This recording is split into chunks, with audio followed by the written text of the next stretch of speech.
Hello, Professor Sargent here with you again. In the first part of this series, we came up with a conjecture about an inequality.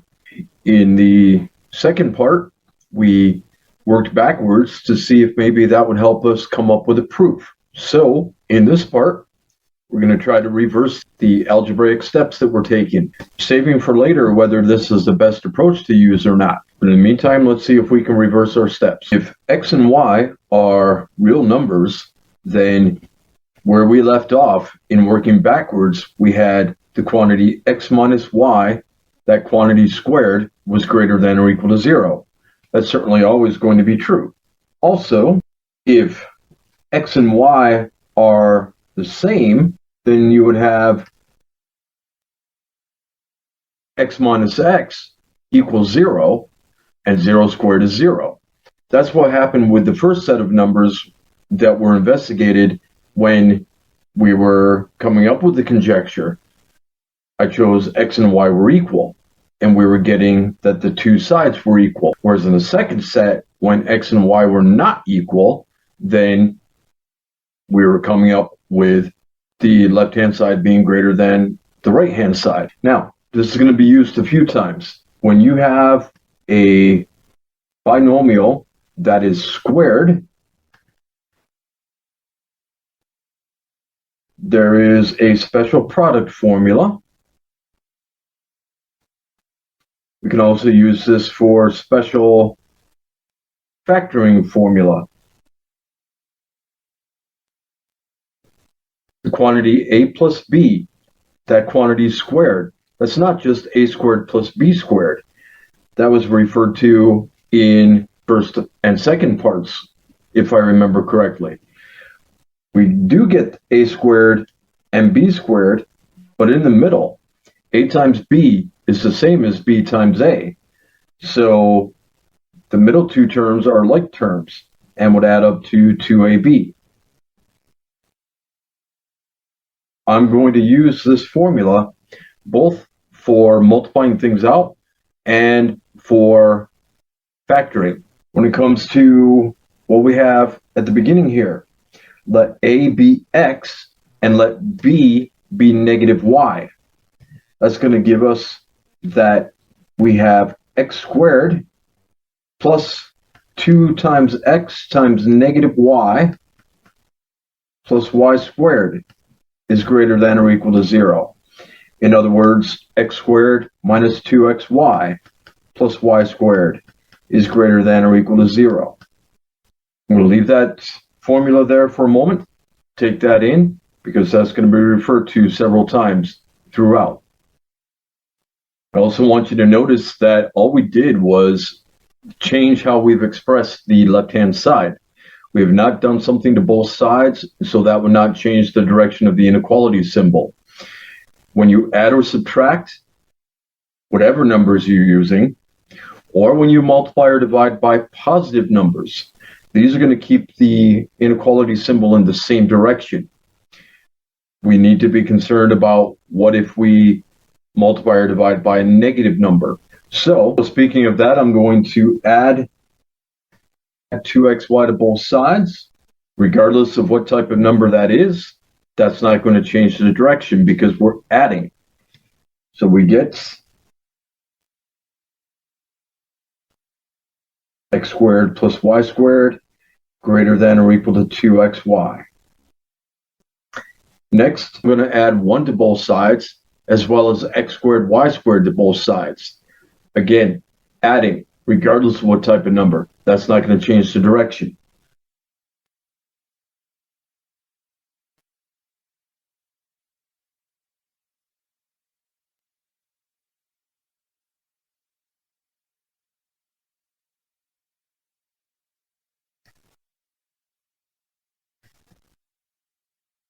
So we have that so far.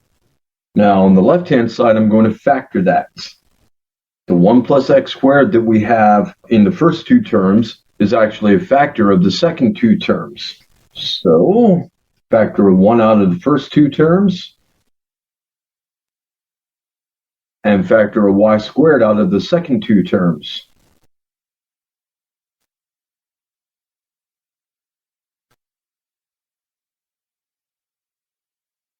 That gives us, when we factor the common 1 plus x squared out of both sides, quantity 1 plus x squared times the quantity 1 plus y squared is greater than or equal to 1 plus 2xy plus x squared y squared. And if we rewrite x squared y squared as x times y, that quantity squared, then that's going to go back to that special product formula or special factoring formula that I'd shown just a little bit earlier. So if we put x squared y squared as x times y, that quantity squared, that's equal to x squared y squared. And in this case, our a is 1 and our b is x times y, so we could factor and we would come up with the right hand side is the quantity 1 plus xy quantity squared. And what is this doing for us so far? Well, we do see in our conjecture the 1 plus x squared and the 1 plus y squared, although they are under square roots. So where are we going to take this next? Well, on the right hand side, that 1 plus xy quantity squared, that's not looking familiar as part of what we're trying to prove something about, and as part of something squared. Can we get rid of that squaring? If we do, that's going to put the 1 plus x squared and the 1 plus y squared underneath the square root, which is closer to what we're looking at. However, is that going to keep the inequality symbol going in the same direction? Fact of the matter is, yes, it is. Let's say we have A is greater than or equal to B, and both of those are positive. Then that would give us that A minus B would be greater than or equal to 0. This could be factored using the difference of two squares.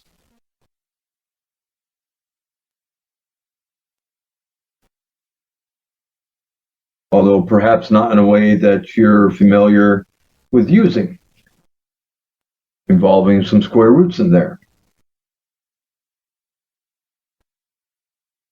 If I can take this and show then that square root of A minus square root of B is going to be greater than or equal to 0, then square root of A would be greater than or equal to square root of B when A is greater than or equal to B.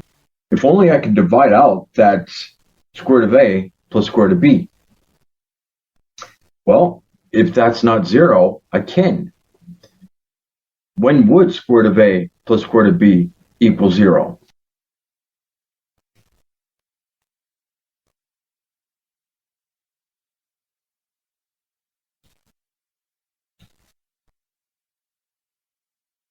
If I square both sides there, I've got A, and then on the right hand side, squaring that negative is going to make that non-negative. We would have to have that A equals B.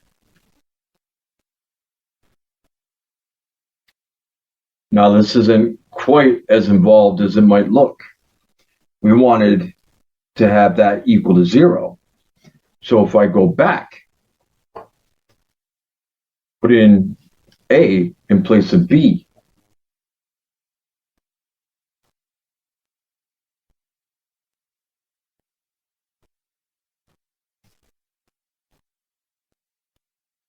divide both sides by 2.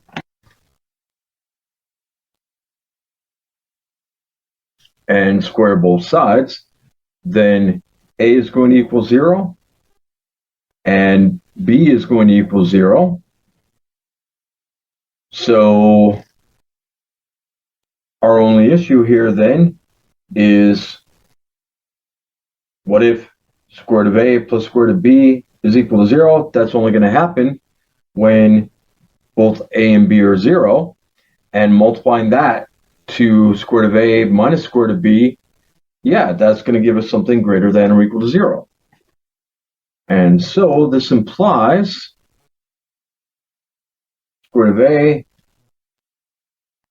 minus square root of b is greater than or equal to 0.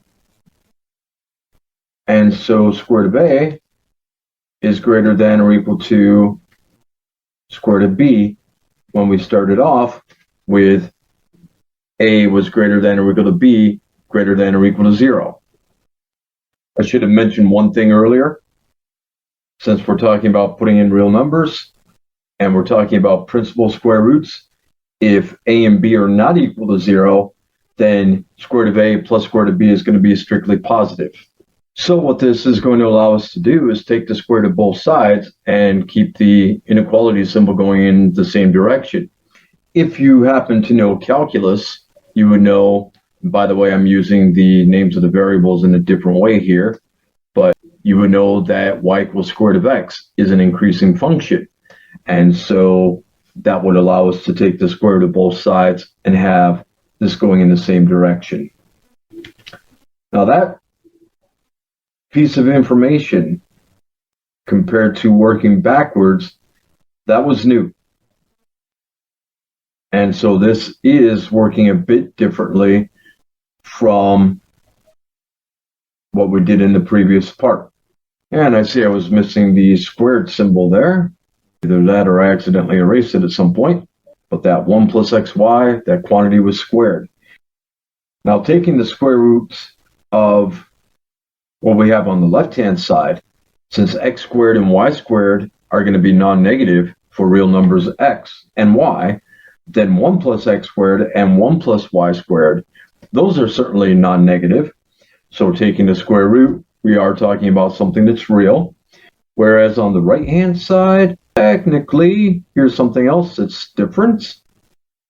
We would have the absolute value of 1 plus xy when we try to cancel out that square with the square root. That's also something new compared to working backwards, having that absolute value. However, if 1 plus xy is negative, the absolute value of that is going to be strictly greater than 1 plus xy. So, by the transitive property, we would have still that's the square root of all of this, the quantity 1 plus x squared times quantity 1 plus y squared. All of that underneath the square roots would still be greater than or equal to 1 plus xy. So, trying to continue with the working backwards, if we double both sides, remember that multiplying by a positive is not going to change the direction of the inequality.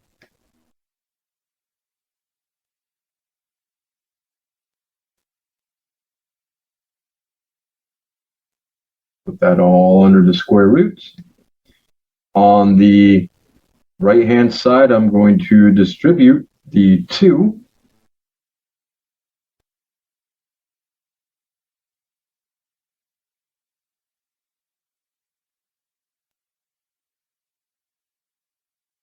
So that we have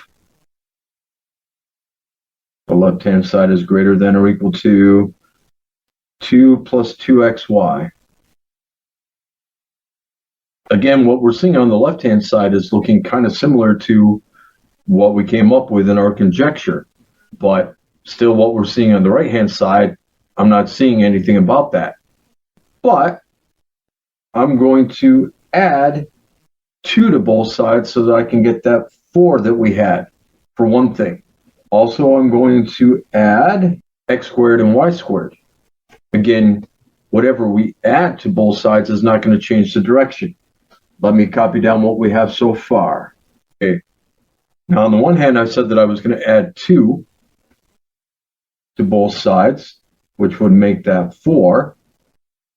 And that I was going to add x squared and y squared, but where I'm going to write those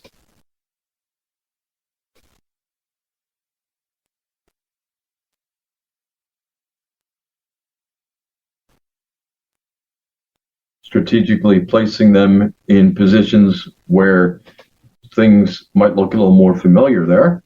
Okay, whereas on the left-hand side, instead of writing that I'm adding 2, 2 is equal to 1 plus 1, of course. So I had added 2 plus x squared plus y squared. Well, I'm going to write that as 1 plus x squared. I still have another 1 to add and a y squared to add, along with what we already had here.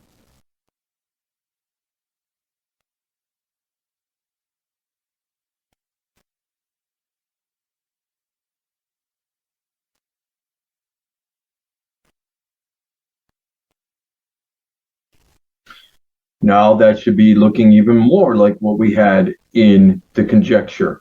On the right-hand side, I can use that special formula that I'd shown for both multiplying out a binomial and factoring it. I can write x squared plus 2xy plus y squared as the quantity x plus y, all of that squared. I could actually do something similar on the left-hand side, but I'm going to give you another option. So for right now, let me just copy that down.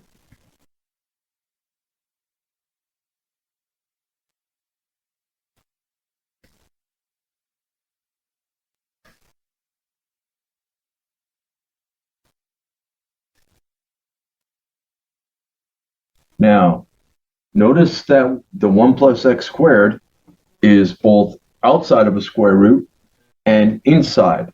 And similarly, the 1 plus y squared is both outside and inside the square root. So, what if we had this?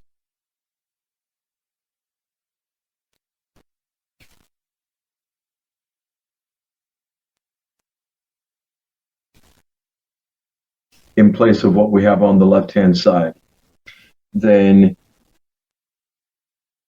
we could split up the multiplication underneath the square root. Remember, you can do that for multiplication and division as long as you're not dividing by 0, but not for addition or subtraction. Let's also write those square roots with fractional exponents. Square root of a is equal to a to the 1/2, for example.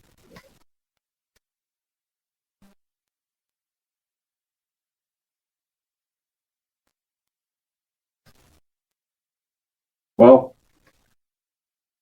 let's write this so that we can do factoring by grouping.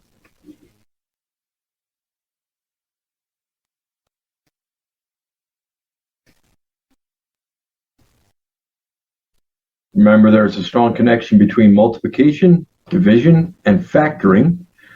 In the first group, I can factor out a to the 1/2, since this is technically a to the first. When I factor out a to the 1/2, that is related to dividing a to the 1 by a to the 1/2, so I would subtract the exponents.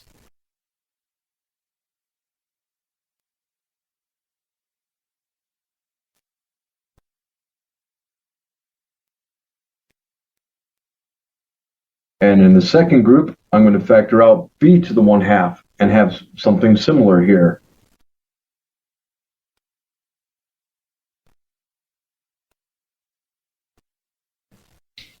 So from both groups, I found a to the 1/2 plus b to the 1/2. That quantity is being multiplied by itself.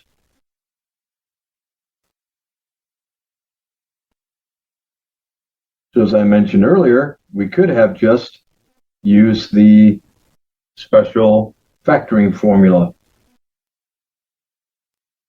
So that left-hand side then, take a to be the 1 plus x squared, and take b to be the 1 plus y squared, and we've got square root of a plus square root of b, that quantity squared, is going to be square root of 1 plus x squared plus square root of 1 plus y squared, all of that squared.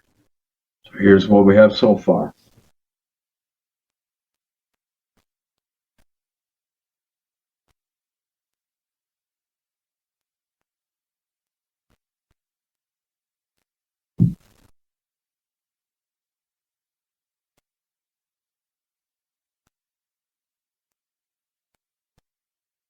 comparing that to the conjecture that we are trying to prove, we just want to be able to take the square root of both sides. Now, first of all, remember x and y are real. We're talking about principal square roots. So this first square root on the left-hand side is non-negative, plus something that is non-negative. So that sum inside is non-negative. On the right-hand side, x plus y, quantity squared. That's non-negative. Adding 4 to that is going to make that greater than or equal to 4, so non-negative. If we take the square root of both sides, based on what I showed back here, now the justification is no longer shown, but I showed that we could indeed take the square root of both sides and keep the inequality symbol going in the same direction. So, taking the square roots of both sides here, that's going to keep things where the inequality symbol is going in the same direction.